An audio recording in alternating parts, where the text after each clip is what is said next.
We have spent 9 episodes building the machine from the ground up. You now understand what a large language model is, how it reads your words as tokens, turns them into meaning, holds a limited window in mind, samples its output, focuses with attention, and runs on real hardware. That is the engine. Starting today, the series turns to driving it. And the first and most important skill, the one that more than anything separates people who get brilliant results from people who get frustrating ones, is the craft of writing the input itself. It goes by a slightly grand name, prompt engineering, and there is a lot of mystique around it, with people trading supposed magic phrases. We are going to strip that away. Because once you understand how the model reads, prompt engineering stops being superstition and becomes a small set of techniques you can actually reason about. Quick note before we dig in. If you find this useful, subscribe and drop a topic you want explained in the comments. Now, let us get into it. Let us start with why prompting works at all. Because the why makes every technique obvious. Go back to the very first episode. A model is a next token predictor, and it is context-aware, which means every word it generates is shaped by the entire text you have put in front of it. The model is not answering your question out of some fixed knowledge. It is continuing your text in the most probable way, given everything you have written. Change the text and you change what is probable. That is the whole secret. Your prompt is not a command you bark at an obedient servant. It is the context that bends the model's probabilities toward the answer you want. So good prompting is simply the art of arranging that context so the most probable continuation is the thing you are actually after. Everything that follows is just specific ways of doing that. So here is the whole idea in one sentence. Prompt engineering is deliberately structuring what you tell the model, its role, your examples, and the shape of your request, so that the response you want becomes the response the model finds most likely. Now let us get concrete with the 3 techniques that carry most of the weight. The first is the system prompt, and it is the most underused tool by everyday users. When you build on a model, your input actually comes in 2 parts. There is the user message, the specific thing you are asking right now, and above it sits a separate, standing instruction called the system prompt. Think of the system prompt as the model's job description, set before the conversation even starts and quietly in force for every turn. It is where you assign a role and lay down the rules. You are a senior financial analyst who explains things plainly to non-experts. Always answer in British English. Never give medical advice, instead suggest seeing a professional. The user never sees it, but it shapes everything. Assigning a clear role genuinely matters, and it is not just theater. When you tell the model it is an expert tax accountant, you are steering it toward the region of its training where careful, technical, accountant-style language lives, which raises the probability of the precise, professional answer you want over a vague, generic one. The consumer chat apps set a system prompt for you behind the scenes, which is why the assistant has a consistent, helpful personality. The moment you build your own tool, writing that system prompt well is one of the highest leverage things you do.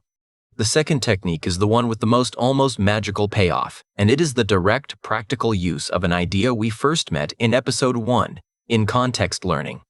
It is called few-shot prompting. The plainest way to ask a model for something is to just describe it. That is called zero-shot. No examples, just an instruction. It often works fine. But when you need a specific format, a specific style, or a specific kind of judgment, describing it in words is clumsy and showing is dramatically better than telling. Few-shot prompting means you include a couple of worked examples right in your prompt before the real request. Suppose you want to turn product reviews into a tidy rating. Instead of explaining the rules, you show it. Review: the battery died in a day. Rating: 1 out of 5. Review: fast shipping and works perfectly. Rating: 5 out of 5. Then you give it the new review and stop. The model, being a pattern continuer, sees the established pattern and completes it in exactly the same shape. You taught it the task in the moment, with no retraining, purely through examples in the prompt, which is in context learning in action. 2 or 3 good examples will routinely fix formatting and consistency problems that paragraphs of instructions could not. When a model keeps not quite giving you what you want, the fastest fix is almost always to show it an example instead of describing harder. The third technique is the least glamorous and quietly the most important: structure and specificity. The model cannot read your mind, it can only read your text, so vagueness in equals vagueness out. Write me something about dogs is a coin flip. Write a 100-word paragraph for a vet clinic website explaining why annual checkups matter in a warm and reassuring tone has almost nowhere to go wrong. A few concrete habits do most of the work here. Be specific about the length, the tone, the audience, and the format you want. Tell the model what to do rather than only what not to do, because a positive instruction points it somewhere, while a negative one just fences off one spot. When a task has several steps, lay them out as steps, because a clear sequence is easier for the model to follow than a tangled paragraph. Use clear separators, like putting a document you want summarized inside obvious markers, so the model can tell your instructions apart from your data. And here is one that pays off everything we learned earlier. Place your most important instruction near the end of a long prompt. Remember from episode 4, lost in the middle, and from episode 6, attention favors the edges. A key instruction buried in the center of a wall of text is the one most likely to get the least attention, so you put it where the model looks hardest, at the end. There is also one more move worth knowing. For anything that needs reasoning, a math problem, a logic puzzle, a careful decision, simply asking the model to think step by step before giving its final answer measurably improves the result, because it gives the model room to work through the problem in its output instead of blurting a guess. We will go much deeper into that idea when we reach agents later in the series. A quick word of honesty, because the field has a hype problem. Prompt engineering is real and valuable, but it is not a bag of secret incantations, and as models get smarter, they get more forgiving of sloppy prompts, so you do not need to obsess.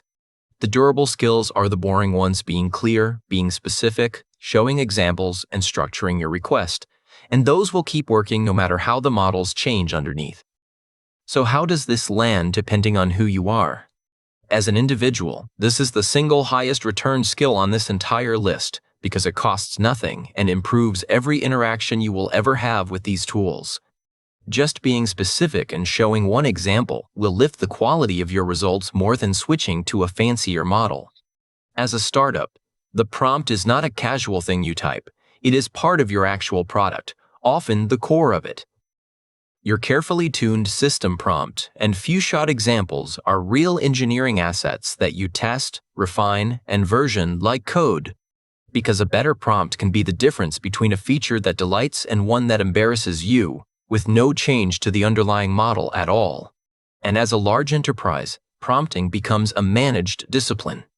Teams keep libraries of tested, approved prompt templates, version them, and review them so that the behavior of AI across the whole organization is consistent, safe, and on-brand, rather than every employee reinventing it and getting wildly different results. So let us bring it home.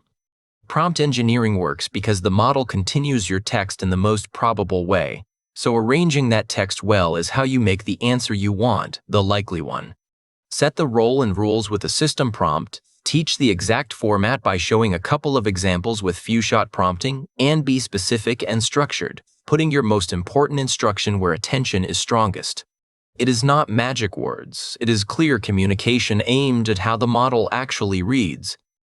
Now, in this episode we kept bumping into one recurring need, getting the model to return its answer in a precise, predictable shape, a clean rating, a tidy list, a structured record. We faked it here with examples.